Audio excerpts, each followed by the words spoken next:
কিরে আমার দোয়া কবুল হয় না কেন? আল্লাহ আমার ডাকে সাড়া দেয় না কেন? আমার জীবনে এত দুঃখ কেন? আমার জীবনে তো ভালো কিছু হয় না, খালি সব কষ্ট আমার কেন? এরকম আছে না নাই? এরকম হতাশদের জন্য এই সূরাটা একটা আলোকবর্তিকা, মোটিভেশনাল সূরা। আলহামদুলিল্লাহ পড়েন।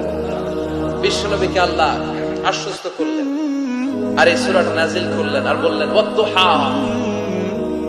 ওয়াদ্দুহা, দুহা মানে আলো, দুহা মানে আলো, প্রভাতের সূর্য কিরণের শপথ।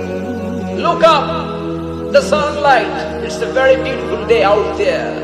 অনবী হতাশ হবেন না, বেরোন, সকালের সূর্যটা কত সুন্দর, কি ঝলঝলে পৃথিবী, ফকফকে আর তকতকে, দেখলেই মনটা ভরে যায়, ঠিক কিনা?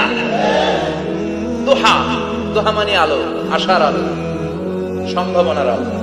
আমাদের জীবনে আলোর দরকার আছে না নাই? আলো না থাকলে আমরা বাঁচতে পারবো? আলো লাগে বড় ভালো। এই আজকে আলো না থাকলে আমার দেখা যেত। এজন্য কোরআনকে আল্লাহ আলো বলেছেন। কোরআনকে কি বলেছে?